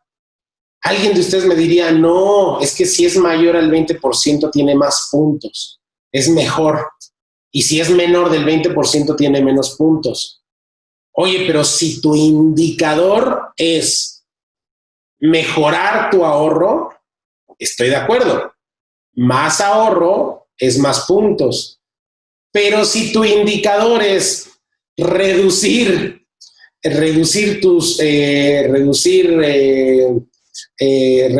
estrés financiero a través del ahorro, entonces, pues quieres que más ahorro sea menor estrés. Entonces, aquí es lo que quiero demostrarles, que el indicador final siempre va de la mano dentro, o sea, tiene llamemos un peso sobre sus reactivos y sus reactivos sobre sus ponderaciones. Todo va de la mano, todo va mezclado. Pensar que los reactivos van separados y ya luego ver cómo los calculo, estamos haciendo como triple trabajo. O al revés, estamos midiendo esto y a ver cómo levanto la información, pero yo quiero llegar ahí, estamos haciendo triple trabajo. Lo mejor es hacerlo todo de forma conjunta. Ahora, cuando nos vamos todavía con un sistema de dimensiones, nos facilita la cosa. ¿Por qué? Porque entonces estamos mezclando preguntas que muchas veces no están mezcladas de una forma sencilla. Nos pasó en donde teníamos 7 dimensiones, una de ellas era dolor y las otras 6 eran cosas positivas. Es decir, en las 6 dimensiones, entre más ponderación, entre más calificación tengas, es mejor. Hay mejor funcionalidad, mayor bienestar, mejor felicidad. O sea, querías más. Pero en la dimensión dolor querías menos. Entonces, lo de dolor era bajo. Entonces, querías bajita calificación y alta calificación en los demás. Ustedes me pueden decir que es normal porque entonces yo lo que emito son 7 dimensiones diferentes. Pero si mi teoría de cambio me dice que tengo que emitir una sola única ponderación al final, un solo único indicador, calidad de vida, entonces, ¿cómo mezclo uno que va para abajo y uno que va para arriba? ¿Por qué? Porque digamos que esta es la situación inicial. Hago mi intervención y evidentemente este va a mejorar y este va a reducirse. Esto es positivo. Pero si hago un promedio entre estos dos, pues mis resultados van a ser rarísimos. Porque acá tengo un promedio mejor porque es menos variabilidad, o menos amplitud. Pero si hago esto, aquí son 6 y este quizá tiene muy buenos impactos, muy buenos resultados. Si hago un promedio no voy a ver los resultados. Ahora, esto es en dimensiones. Ahora váyanse a reactivos. ¿Qué preguntas van mezcladas con qué preguntas? ¿Yo cómo puedo ponderar? Si tengo un ponderado, ¿tú crees que es mejor tener un sueldo justo o salvar el jaguar? Más bien, ¿para ti es importante tener un sueldo justo? Sí. 2 puntos. ¿Para ti es importante salvar el jaguar? Pues no, 0 puntos. Oye, pero pues no van de la mano salvar el jaguar con tener un sueldo justo quizá. O sea, son dos cosas que podrían ir en dimensiones diferentes y que me van a dar resultados o más bien mediciones diferentes. Pero si yo lo estoy mezclando, estoy diciendo, y si imagínense, me saco una promedio de sueldo justo 2 y salvar el jaguar 0, y digo, listo, lo promedio, entonces tengo calificación 1. Pues sí, pero es que los reactivos no son similares para poder hacer promedios. Son cosas muy diferentes. En un ejercicio que hicimos, lo tratamos de quitar, nos quitamos esta ponderación. Precisamente era un ejercicio donde queríamos evaluar la responsabilidad social de proyectos. Y para nosotros, si yo les pregunto, imagínense que tengo una empresa de ambiental y la empresa ambiental no tiene condiciones sociales laborales justas, pero ambientalmente son muy buenos. Y luego tengo una empresa en donde tengo las mejores condiciones sociales, pero son contaminantes por todos lados. ¿Cuál es mejor? Pues resulta que si los dos les doy el mismo peso, pues las dos están bien en una cosa y están mal en una cosa, o la otra está en social y en ambiental. Imagínense que yo quiero saber en cuál invertir. Pues ¿cómo puedo compararlas entre las dos? Porque son así y son así. Lo que hice en ese caso, hicimos un sistema, le llamamos con puertas inteligentes, donde la única forma de tener la mayor cantidad de puntos era si todo salías bien. Porque si salías mal en la mitad, imagínense que tienes 10 puntos totales, 10 preguntas. Cada pregunta vale 1 punto. Si tú respondes 5 preguntas, tienes 5 de calificación. Entonces pierdes 5 puntos de los 10 totales. Lo que nosotros hicimos, dijimos, el no responder a esa pregunta no solamente es 0, sino te castiga. Entonces hicimos un binario entre no 1, 0, sino hicimos 1 y menos 1. ¿Qué significa? Que la única forma de responder 10 puntos es si todas las respondes positivamente. Pero si respondes 5 positivamente y 5 de tus reactivos negativamente, no tienes 5 de calificación, tienes 0. ¿Por qué? Porque un reactivo tienes 1 punto. Un reactivo no respondido tienes 0 puntos. Tercer reactivo respondido positivamente tienes 1 punto. Cuarto reactivo respondido negativamente tienes 0. Es una forma de ponderar en la cual nosotros nos anticipa mucho trabajo después, porque entonces no tenemos que generar reglas para decir es que es mejor lo social y lo ambiental. En este caso dijimos parejo. Si no respondes bien a social, ambiental, gobernanza y otras 3 que teníamos, todas valen lo mismo, en nuestro caso, en nuestras reglas, en nuestros proxies. Ahora, cuando ustedes están haciendo ya cuestionarios, se van a encontrar con esto. ¿Qué tipo de preguntas deben hacer? Una, por ejemplo, ¿cuánto ahorras al mes? Ustedes lo pueden dejar abierto, dime la cantidad. Pero ¿para qué lo dejan abierto? Se están metiendo en doble proceso. Mejor desde que hagan sus reactivos den respuestas cerradas. Menos del 10, entre el 10 y el 20, más del 20. Oye, pero ¿cómo le estás dando más del 20 3 puntos? Porque en realidad, si tú ahorras el 100%, debería ser una mega calificación, debería ser 1000 puntos, porque es poca gente la que está haciendo un ahorro mayor del 20%. Sí, por eso estudiaste previamente que en tu proxy de ahorro, la proporción de población que ahorra o sus proporciones, su distribución de ahorro, en realidad se divide entre menos del 10, entre el 10 y el 20, entre más del 20. Es decir, están viendo una curva que comienza así, comienza una curva del 10%, 20%, 10%, entre 10%, 20%, y 20% está aquí y más del 20%. ¿Qué quiere decir? Que quizá tu estudio te está diciendo que nadie ahorra 100%. Quizá te está diciendo tu estudio que casi nadie ahorra más del 30%. Entonces, ¿para qué ponderas 30%? Mejor pondera más del 20%, lo que signifique. cada reactivo tiene un montón de información detrás. Cuando no queremos hacer la información detrás, no queremos generarla, ¿qué hacemos? Hacemos preguntas abiertas. Yo lo sé. Y argumentamos de que queremos comprender la situación de la persona, su opinión.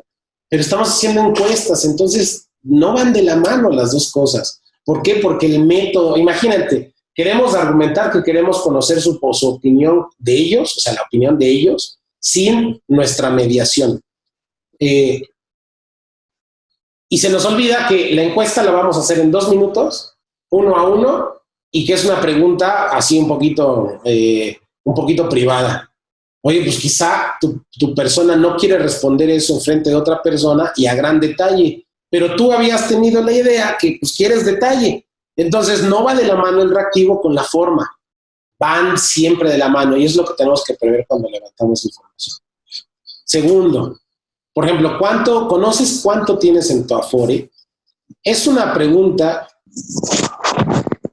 en realidad, pues puede ser cualitativa. ¿Sí o no? ¿Conozco o no conozco? Bueno, ¿y por qué no a ese cualitativo sí o no, atributos cualitativos, variables cualitativas, bueno, pueden ser variables cuantitativas discretas o podrían ser variables cualitativas nominales. Depende del tratamiento que le voy a dar y por eso son convertibles. ¿Conoces cuánto a tu Afore? Sí. 80% de la población me dijo que sí conoce cuánto tiene su Afore. Si yo digo 80% de la población me dice que sí conoce su Afore, ¿es cuantitativo o es cualitativo? En este caso es una variable cuantitativa, porque estoy sumando todos aquellos que me dicen que sí. ¿Cómo lo hago cualitativo? Oye, ¿conoces cuánto tienes en tu Afore? Sí. Entonces veo y digo, mira, no estoy sumando todos, estoy diciendo 75%, o más bien, todos más o menos conocen su Afore, porque 75% me dijeron que lo conocen. Entonces, ¿qué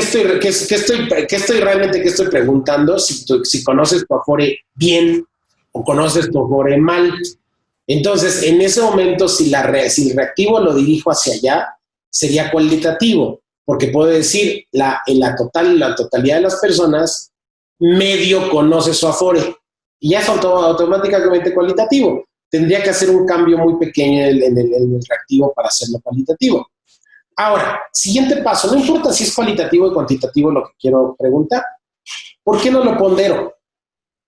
Bueno, pues sí, pues está bien, porque entonces ahora tengo en el reactivo 1 3 opciones, en el reactivo 2 tengo 2 opciones, en el reactivo 3 tengo 3, en el reactivo B1 tengo 3 y todos son diferentes. ¿Por qué no hago un sistema de ponderación donde automáticamente si me dice que sí, equivale a 3 puntos o a 1 punto? Y si me dice que no, equivale a 0. ¿Por qué escogiste 3 puntos? Muy sencillo. Quien de ustedes está viendo los reactivos lo puede ver. Porque estoy tratando de ponderar máximos y mínimos. Y como son discretos, y son nominales, y además son nominales, si lo veo de otra forma, entonces tengo sí o no, tengo el mínimo y el máximo. Entonces, ¿dónde me cabe el 2 puntos en el reactivo A2? Pues no puedo decir sí y no, eso no es a la mitad. Entonces, lo que yo decido arbitrariamente es, si me dice que sí, es la totalidad, por lo tanto, le voy a dar el máximo de ponderación, como le doy a los otros reactivos, si me califican el máximo. Y si me dicen que no, le doy el mínimo de los otros reactivos. Oye, pero pues no es el mínimo, porque este es no, y me estás diciendo 0 puntos. Los demás no me estás diciendo 1 punto, me estás diciendo 1 punto, no me estás diciendo 0. Y esto es precisamente lo que nos encontramos cuando hacemos ponderaciones, que muchas veces mezclamos chile, dulce, manteca. Imagínense que yo estoy poniendo aquí No, imagínense, vean que estoy poniendo 0 puntos. Y hago una multiplicación o una suma de 3, 3, 3, 3, 3, 3, 3. Pero en un reactivo me salió 0. Quiere decir que ya no estoy jugando de la misma, ya no estoy jugando parejo con mis reactivos. Quiere decir que a otros reactivos le estoy dando la posibilidad de tener más puntos de entrada que mi reactivo de conoces cuánto tiempo, conoces cuánto tienes en tu Afore. Tu Afore tiene menos calificación de entrada, por lo tanto, pueden haber resultados raros. Pueden haberlo, sobre todo no cuando todos me respondan que sí, pero ¿qué pasa si todos me responden que no? Y además todos me responden que menos del 10%, todos me responden que una vez, todos me responden que gama alta y todos me responden que nada. Pues voy a tener una calificación menor de la que debería tener si en realidad aquí hubiera puesto algo muy sencillo como sí, estoy viendo mis máximos y mis mínimos y todos los normalizo, los estandarizo. Sonia, entonces previo a hacer una encuesta, se hace una investigación tipo sondeo con la misma población donde será la intervención para poder determinar los proxies que usaremos en los reactivos. Sí, no, o sea, puedes hacer una investigación previa o puedes hacer, o sea, a través de un sondeo, o puedes hacer una investigación de despacho. O sea, dentro de tu mismo despacho, investigas relaciones entre situaciones.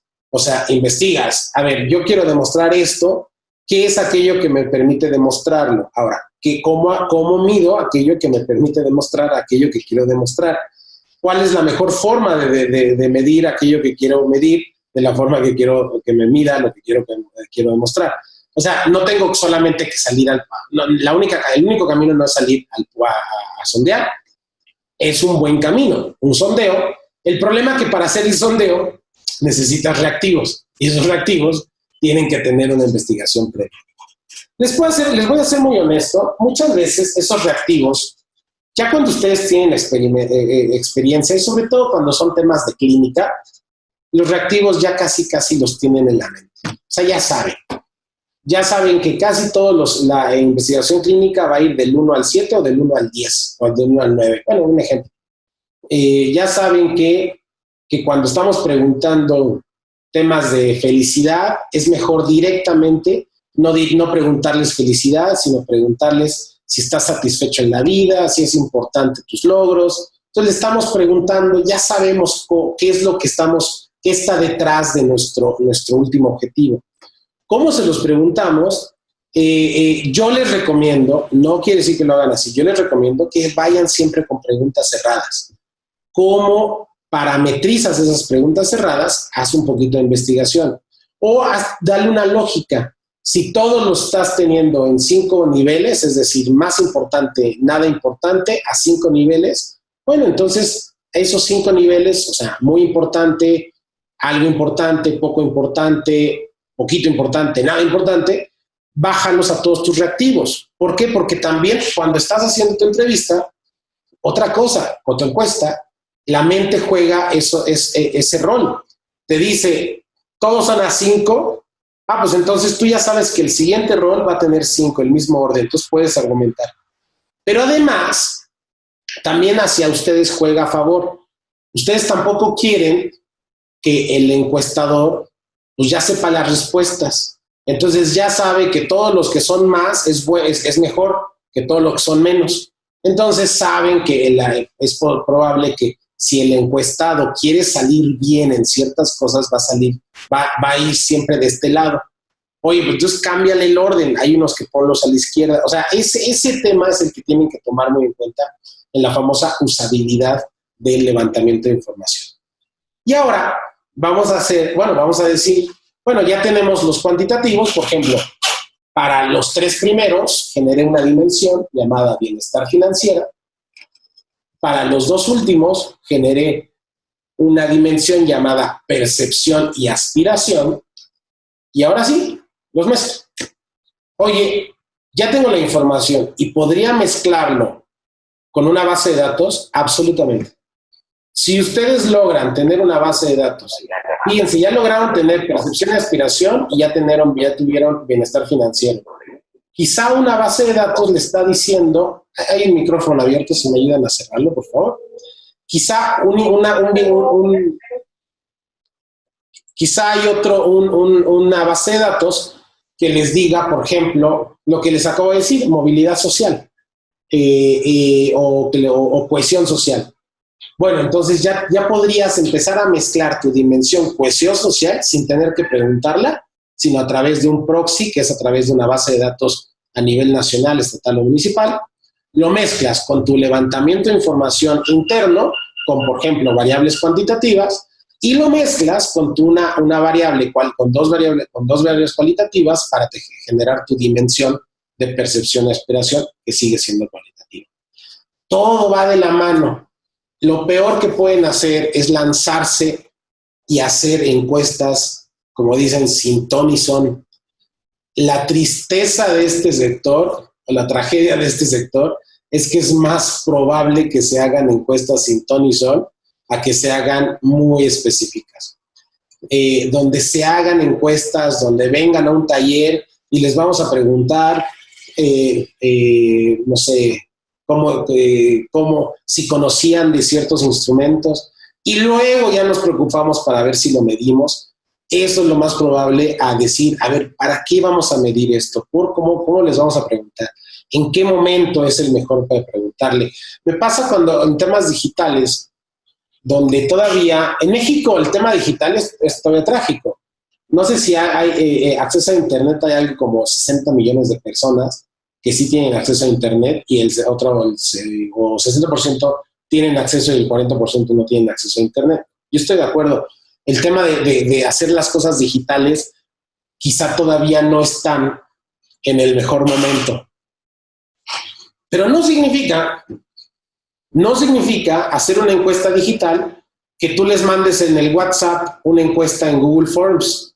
No necesariamente. Una encuesta digital también significa que si te quieres ahorrar el trabajo de tener que hacerlo en papel y no le quieres dar computadora a todos, pues tú sí sabes que tus encuestadores van a tener celular, porque es normal que tengan celular los encuestadores. ¿Por qué? Porque están en comunicación. No es lo mismo que tus beneficiarios respondan en su casa, en su celular, sus encuestas, a que quizá no tienen internet, a que, bueno, si ya vas a levantar la información, el encuestador sí tiene celular, está con el encuestado y responde. Es decir, estos bloqueos que tenemos cuando decimos, en términos tecnológicos, es que mis beneficiarios pueden no tener internet, entonces por eso no les puedo hacer preguntas digitales. Pues no, la verdad ahí sí siempre me cuesta trabajo. Y no voy a ir por el argumento de, es que todos tienen Facebook. No, voy a ir por el argumento de, tú me estás diciendo que ellos no tienen internet porque te estás ahorrando la chamba, te quieres ahorrar la chamba de tú salir a levantar información en campo y lo quieres hacer que ellos te lo respondan. Pero si ellos no te lo pueden responder, pues entonces tu trabajo es, o tú levantas información o de plano no la levantas y haces una base de datos con información a través de un estudio no experimental.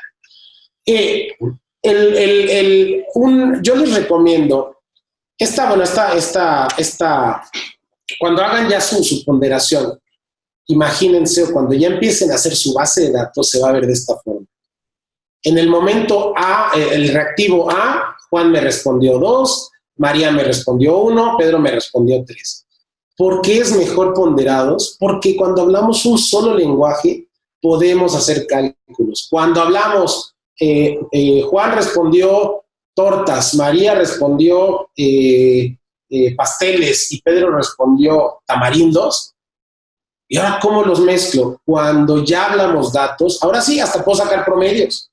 Y son totalmente abstractos, no son, o sea, son cualitativos, pero ya empiezo a hablar de promedios, voy a hablar porcentajes. Y además, entonces empiezo a medir también hasta cambios porcentuales en los reactivos. Por ejemplo, en el reactivo A1, en el momento 1, línea base, antes de que hiciera mi intervención, estas son las respuestas de Juan, Pedro y María. Pero en el momento en el momento 2 del mismo reactivo, es decir, cuando ya hice la intervención, en una misma tipo de encuesta, hice la intervención, les pregunté, y para el mismo reactivo me dieron diferentes respuestas. Entonces yo puedo ver, no solamente, fíjense qué interesante, puedo ver cambios porcentuales entre los reactivos y promedios de cambios porcentuales entre los reactivos. Y esto, más puedo o sacar una multiplicación o una división. Yo escojo la función, la operación aritmética, y lo que tengo es ya un cambio porcentual de la dimensión a través de momento 1, a través de momento 2. Y lo mismo sucede con dimensión B. Podría tener un promedio, por ejemplo, 33 y promedio del 28 me da aproximadamente un 29 y medio. Entonces ya tendría hasta un cambio porcentual promedio en la dimensión B a través de medido en comparación de la línea base y los resultados después de intervención de tantos meses. Cuando ustedes están, y con esto ya voy terminando, una de las cosas, otro de los tips que les puedo recomendar es que tengan mucho cuidado con los signos. Los signos es de lo más complicado, de lo que se nos olvida muchas veces. Por ejemplo, aquí tenemos que en marginalidad a nivel nacional, el grupo de tratamiento tiene mucho mejor, mucho más alto el dato de marginalidad. Oye, entonces tenemos un delta de un cambio porcentual de 20 puntos. ¿Pero qué significa? ¿Que mejoraste tu marginalidad o que empeoraste tu marginalidad? Si yo veo este dato, así como lo veo, solo por no fijarme en el signo, yo lo que entiendo es que empeoró tu nivel de marginación o de marginalidad en la población. O sea, lo que hiciste fue a peor. Solamente por no haber calculado no haber integrado un signo de negativo o haber hecho una planeación en que tus resultados se verían de esta forma. Entonces, híjoles, tu impacto salió fatal. Lo mismo sucede, por ejemplo, la desnutrición. Fíjate, yo tengo una desnutrición del 20%, pero mi grupo de control de tratamiento tiene una desnutrición del 10%. Entonces, pero si hacemos un cambio porcentual, tenemos una delta de menos 50%. ¿Qué significa? Que tienes menor, es correcto, tienes menor desnutrición, tienes un 10%. Oye, pero tu porcentaje no da porque es menos 50. ¿Qué significa menos 50? Pues no, en realidad tendríamos que mejorar e integrar cómo lo vamos a comunicar, qué es lo que estamos comunicando, en dónde lo estamos midiendo y cómo lo estamos midiendo. Todo esto, imagínense lo difícil que es tenerlo todo en un solo sistema de levantamiento de la información. Cuando estábamos mezclando, imagínense que queremos medir, juntar tu marginalidad, el nivel de marginalidad o marginación de una comunidad con la desnutrición y generamos un impacto, pues el problema es que quizá si aquí están los datos mal, esto nos va a salir totalmente mal. Tenemos que tener mucho cuidado cuando levantamos la información, cómo la estamos levantando, qué instrumento estamos utilizando y sobre todo, para qué la estamos levantando. Yo les recomiendo que siempre tengan atrás, como dicen, atrás de su cabeza o enfrente de sus ojos, el cómo quieren que se vea ese último indicador. Y a partir de cómo quieren que se vea, ahora sí, vamos para atrás, vamos armando todos los componentes para levantar esa información. Con esto terminamos la sesión de hoy, la sesión de levantamiento de información. Cualquier duda, bueno, con mucho gusto las puedo responder. Tienen ahí mis datos, por favor síganme en Twitter si son tan amables, porque ya tengo 116 seguidores, les agradezco mucho. Y bueno, espero, todo el tema de levantamiento de la información es más complejo de lo que pensamos que es. Les recomiendo ir con mucha calma, con mucha paciencia en todos los procesos de cómo están levantando información. Es más frustrante de lo que pensaríamos, pero también una vez que levantamos la información y tenemos bases de datos, híjoles, empiezan a hacer correlaciones estadísticas, encontrar explicaciones del fenómeno, encontrar descripciones de los fenómenos, y para eso, por ejemplo, junto con la JAP, daremos estadística para no estadísticos, me parece que es en 2 semanas, Ruth, no sé si me puedes corregir. Es el día, permíteme, te lo busco para darles el dato correcto. Es el día 17 de septiembre. Todavía están abiertas las inscripciones para las personas que gusten ingresar al sistema de capacitación y hacer su registro. Excelente, pues muchas gracias a todos. Es un verdadero gusto. Recuerden que esta sesión la graba la JAP, me parece que lo transmite en el Twitter. Entonces, en el Twitter de ellos, así que, bueno, pues si hablé muy rápido, pues ojalá puedan volverla a ver. Les agradezco mucho, les mando un abrazo muy grande a todos. Gracias, doctor. Si tienen alguna pregunta y quieran hacerla por medio del chat o prefieran abrir su micrófono, con todo gusto.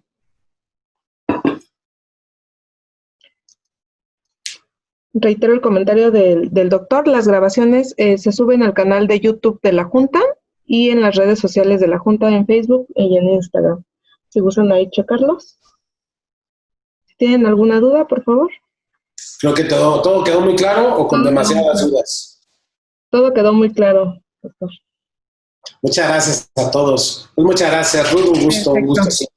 Gracias, doctor. Como siempre, les agradecemos a todos por su asistencia. Le vamos a hacer la entrega de su agradecimiento.